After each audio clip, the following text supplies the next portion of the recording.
गायत्री मंत्र, ये नाम सुनते ही हम सबके मन में एक प्रार्थना की धुन गूंजने लगती है ना? पर जरा सोचिए, क्या ये सिर्फ एक प्रार्थना से कहीं बढ़कर हो सकता है? क्या हो अगर ये असल में व्यक्तिगत विकास का, पर्सनैलिटी डेवलपमेंट का एक छिपा हुआ वैज्ञानिक नक्शा हो? देखिए, ये विचार ही कितना दिलचस्प है। तो चलिए आज इस रहस्य को परत दर परत खोलते हैं। तो मूल सवाल यही है, क्या हजारों साल पुराना एक मंत्र वाकई किसी के व्यक्तित्व को, किसी की पर्सनैलिटी को बदल सकता है? आज हम पारंपरिक आस्था से एक कदम आगे बढ़कर इसके पीछे के तर्क और इसकी बनावट को समझने की कोशिश करेंगे। देखते हैं कि यह प्राचीन ज्ञान आज हमारे लिए कितना काम का है। तो चलिए इसकी शुरुआत एकदम जड़ से करते हैं। हम सब ये तो जानते हैं कि यह सद्बुद्धि के लिए यानी अच्छी समझ के लिए एक प्रार्थना है, लेकिन इसकी असली शक्ति इसके शब्दों में नहीं बल्कि इसकी एक बहुत ही अनूठी बनावट में छुपी है। और यही वो चीज़ है जो इसे इतना खास बनाती है। और जानते हैं वो रहस्य कहाँ छिपा है? इस संख्या में 24। जी हाँ, गायत्री मंत्र 24 अक्षरों से मिलकर बना है। पर दिलचस्प बात यह है कि ये सिर्फ अक्षर नहीं है। हर एक अक्षर अपने आप में एक पूरी सोच है, एक शक्ति का केंद्र है। जरा सोचकर देखिए, एक ही मंत्र में 24 अलग अलग शक्तियां। तो अब सवाल ये उठता है कि ये 24 अक्षर आखिर हैं क्या? ये कौन सी शक्तियां हैं जिनकी हम बात कर रहे हैं? चलिए इस पहेली के अगले हिस्से को समझते हैं। ये जो 24 का आंकड़ा है ना, यही इस पूरे विज्ञान का आधार है। ये कोई ऐसे ही नहीं है। ऐसा माना जाता है कि एक संपूर्ण व्यक्तित्व बनाने के लिए 24 मौलिक गुणों या कहें कि बिल्डिंग ब्लॉक्स की जरूरत होती है। और यहीं पर पूरी बात का सार छिपा है। हर एक अक्षर एक विशेष सद्गुण, एक वर्च्यू को दिखाता है, जैसे कि साहस, विवेक, करुणा, ऐसे कुल 24 गुण।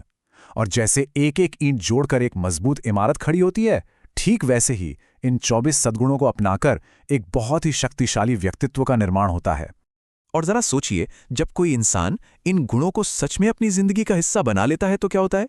उसका आत्मविश्वास बढ़ता है, उसके रिश्ते बेहतर होते हैं और वो ना सिर्फ अपनी जिंदगी संवारता है बल्कि अपने आसपास के लोगों के लिए भी एक प्रेरणा बन जाता है। अब इस पूरी प्रक्रिया को समझने का एक बहुत ही दिलचस्प और मॉडर्न तरीका है। हम इसे कह सकते हैं व्यक्तित्व का आध्यात्मिक रसायन या स्पिरिचुअल केमिस्ट्री ऑफ पर्सनैलिटी। सुनने में थोड़ा मुश्किल लग सकता है, पर यकीन मानिए ये बहुत सरल है। इसे ऐसे समझते हैं जैसे हमारे शरीर को विटामिन्स और मिनरल्स की ज़रूरत होती है और उनकी कमी से बीमारियां होती हैं, है ना? ठीक उसी तरह हमारे व्यक्तित्व को इन सद्गुणों की ज़रूरत होती है। और जब किसी गुण की कमी होती है तो हमारी तरक्की, हमारी ग्रोथ रुक जाती है। इस नज़रिए से देखें तो गायत्री उपासना उस कमी को पूरा करने वाली एक आध्यात्मिक दवा की तरह काम करती है। तो सवाल है कि इसे अमल में कैसे लाया जाए। ये एक 4 स्टेप की प्रक्रिया है। पहला कदम है खुद को जानना, यानी ये पहचानना कि भाई कौन सा गुण है जिसकी कमी मुझे आगे बढ़ने से रोक रही है। फिर दूसरा कदम है उस कमी को दूर करने के इरादे से गायत्री उपासना करना। और जब यह होता है तो तीसरा और चौथा कदम अपने आप होने लगता है, क्षमताएं निखरती हैं और मंजिल मिल जाती है। लेकिन रुकिए, यहां एक सवाल जरूर मन में आता होगा कि अगर मंत्र एक ही है तो यह हर किसी के लिए अलग अलग तरह से काम कैसे कर सकता है? ये कैसे मुमकिन है कि एक ही स्रोत से इतने अलग अलग नतीजे मिले? और यह सवाल बहुत वाजिब है। आखिर एक ही चाबी हर ताले को कैसे खोल सकती है? इस पहेली को समझने के लिए कुछ बहुत ही आसान से उदाहरण दिए गए हैं। सबसे अच्छा उदाहरण है दूध का। अब देखिए, दूध तो एक ही चीज है, लेकिन जब एक पहलवान उसे पीता है तो उसकी मांसपेशियां बनती हैं। एक स्टूडेंट पीता है तो उसका दिमाग तेज होता है। एक योगी के लिए वही दूध ध्यान में मदद करता है। चीज एक ही है, लेकिन शरीर उसे अपनी जरूरत के हिसाब से इस्तेमाल करता है। ठीक यही सिद्धांत यहां भी काम करता है। एक और उदाहरण देखें, सूरज का।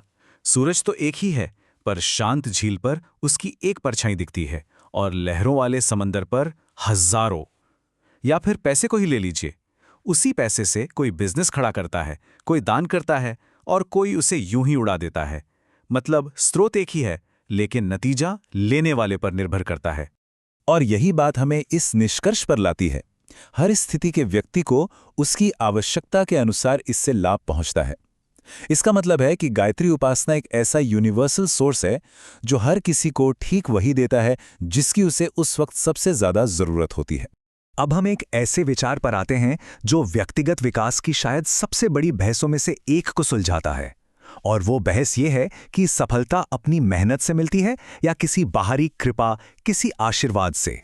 एक तरफ है कड़ी मेहनत का रास्ता, यानी अपने दम पर अपने गुणों को बेहतर बनाकर आगे बढ़ना, और दूसरी तरफ है आस्था का रास्ता, यानी ये मानना कि हमें ऊपर से कोई मदद मिलती है, कोई आशीर्वाद मिलता है। आमतौर पर लोग इन्हें दो अलग अलग चीजें मानते हैं। लेकिन यहां एक ऐसा नजरिया सामने आता है जो सब कुछ बदल देता है। ये ज्ञान कहता है कि ये दो अलग अलग रास्ते हैं ही नहीं, ये तो असल में एक ही सिक्के के दो पहलू हैं।